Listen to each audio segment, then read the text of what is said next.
Hey guys, my name is Matsumiyo, and welcome to your episode of Sunday Mailbox. This is a video series where you, the viewer, can submit your gaming-related questions, and then I will give my humble opinion on them. So get the formalities out of the way real quick. If you'd like to submit your own question that could be featured in an upcoming episode, you can do so by leaving a comment down below, or by sending me a Facebook or Twitter message. The first question for the day is, what are your thoughts about Ubisoft rolling back ranks next season if you were against a cheater in Rainbow Six Siege? I find this to be really interesting. So if you're not aware of what he's referring to, basically next season, Ubisoft is going to be implementing a new system or policy where if you are on the team of a cheater or you go against someone who is using a third-party software to gain an advantage and they figure out that that person was cheating, that every single game that that person was in is going to become void for matchmaking. So if you lost matchmaking because, you're going against a cheater, you're going to gain back that MMR. If you won because he was on your team, or even if you go against him and you won, you're going to lose that matchmaking. Now, one of the reasons why they're doing this is to try to deter people from using boosters. They would basically hire someone to group with them who would cheat, and then they would rise through the ranks because, of course, that person is just unstoppable, and then they get to Diamond. So that was one reason why they're going to add in this policy. The other reason is that if you are on the receiving end of someone who is using these hacks, it's not really an enjoyable experience, and to lose matchmaking, to lose ranks because of that, doesn't feel like it's very fair. And so basically what they've done here is to try to solve both of these problems. Now, what I find really interesting about this policy is that they can't identify what specific matches that these people use their cheats on. So sometimes they can turn it off. They could have had a normal match. And so what this does mean is that every single game that this person was participating in, either if they were using cheats or if they weren't, their entire games are going to be void for everyone. And so even if you went against someone who wasn't cheating but had before, you're going to either lose or gain matchmaking because now that match meant nothing. And so all of a sudden out of nowhere, you might lose or gain a little bit of that MMR.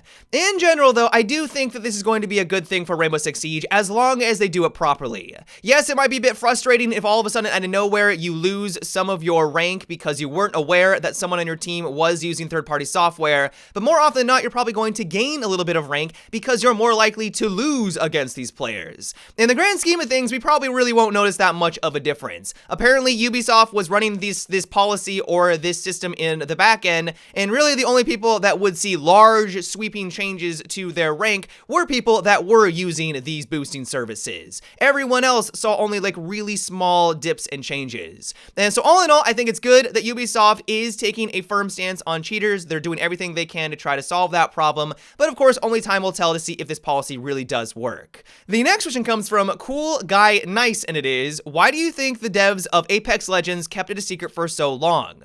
I think what it really just comes down to, and I believe they even mentioned this, is that they knew that if they released any trailer, if they released any information about a battle royale made by EA that had loot boxes in it, that people would tear it to shreds. I can almost guarantee that if they released a trailer a couple of months ago, people would immediately roll their eyes, groan, oh no, another battle royale, don't we have enough of those, and it has loot boxes by EA? This is the worst thing ever. The anti-hype train would roll in, everyone would be hating on it, and then as soon as it releases, it wouldn't get the reception that they're looking for. At the end of the day, this was a marketing strategy. They knew that with all that stuff that we just talked about, that over those next couple of months, they would have to convince people to try it on out. But by just simply releasing it day one and having it be an actual well-polished game, like I have been loving Apex Legends, and so maybe I'm just a bit biased, but it basically takes what's so satisfying about the battle royale genre, improves upon a lot of the quality of life issues that a lot of the other ones has,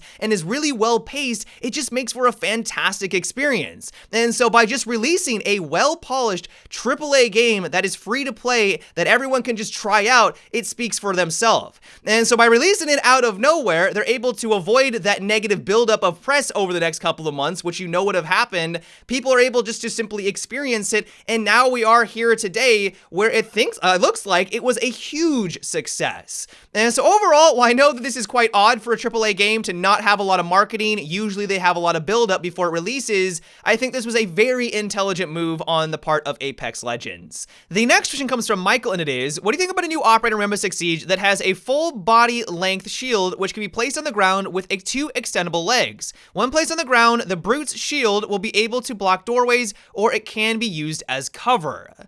So I actually think this is a really cool idea. Being able to place down your shield and then whip out your primary weapon to do however you want could really add some different dynamics and different strategies for certain objectives. You could simply use it, like you said, to block doorways. Now, hopefully, the defensive team would be able to just simply jump over the shield. I wouldn't want it to be where, oh no, the shield is there, we can't get on by. Like, I feel like that would be a bit busted. We already have to deal with Monty, for example. If there was another way for you to block another doorway, there's no way defense is going to be able to retake the objective. And so I don't think they should go that far. That seems to be extreme. But if they could jump on over, of course, that's going to still leave them vulnerable because you could be directly behind it, popping up and down.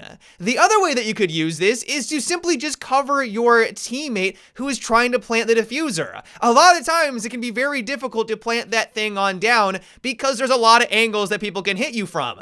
And so instead of just kind of standing around twiddling your thumbs like a normal operator would to try to block those shots, you can place it down, he can hide behind it, he knows exactly where it's going to be, it's not going to move anywhere like you could if you were playing as a shield, and then you could cover him with your primary weapon.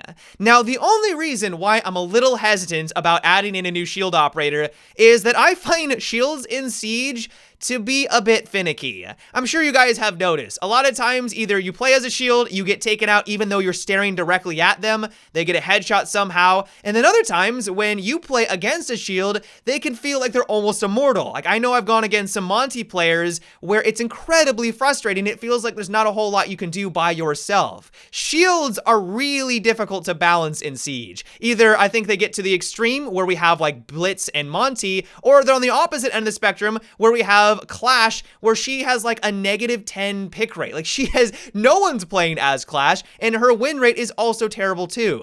In general though, if they are able to work around that problem, I do think that this is a really interesting concept. I always love the idea of having new gadgets that are able to change the map into your favor, and this would definitely be a really cool tool for the offensive team. The next question comes from Aaron, and it is, what do you think about the new Battle Royale Apex Legends, and do you think this will force people like COD and Battlefield to play their hand and go free to play, or will it do the opposites?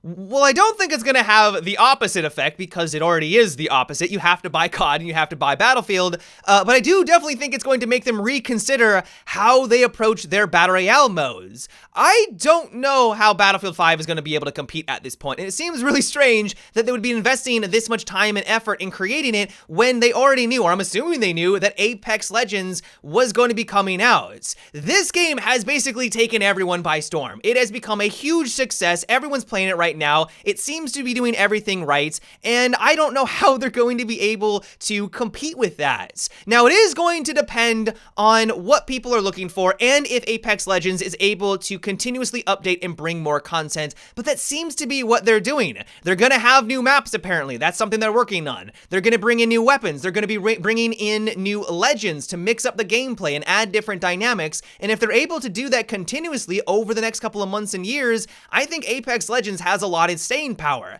And so how is the Battlefield 5 version gonna be able to compete with that, especially considering that it's free to play? I just don't know. And while I do know that some people are going to be looking for a different kind of Battle Royale experience, not everyone is enjoying Apex. They don't enjoy the classes, they don't like the fact that you're required to play with two other people, be them randoms or even teammates. They want to have a solo experience, and so maybe if Battlefield does something a little bit different in their own twist and in their own way, even though you have to pay for it, maybe that will drive enough people to enjoy that kind of experience. We're just going to kind of have to wait and see. community. Overall, though, I think these next couple of months are going to be really interesting, not only to see what Apex Legends does, but also to see how other games react. Are they going to go free to play? How are they going to be changing? What are they going to be able to do to compete? Because I really do think that they are going to have to compete. The next question comes from Kyle, and it is, do you think they should add a new rank in Rainbow Six Siege, like Crystal, for example? With people reaching up to 1,000 over Diamond, I feel like they should have something to push for.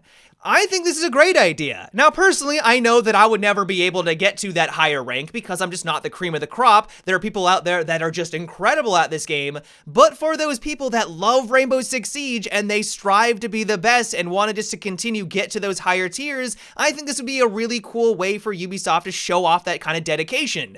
There are people that hit Diamond just a couple of weeks after new season starts, and so for the next 3 months until the next season, they have nothing to strive after. Now, of course, they're just going to continue to play the game because they love Siege. That's the main reason, their main drive, but it would be cool if they had this extra goal like Grandmaster. I think that's what they call it in StarCraft, maybe even in like League of Legends. If there was that other rank that they could try to achieve, I think that could be a really cool addition. But yeah, guys, that is about it for today's episode of Sunday Mailbox. I hope you enjoyed. Let me know what you thought about what we discussed in today's video. Do you think that Apex Legends is already to the point where other games are now going to have to compete with it? Why or why not? Let me know down below. As always, if you'd like to submit your own question for an upcoming episode, you can also leave a comment or by sending me a Facebook or Twitter message. But until next time, guys, have a good one and take it easy.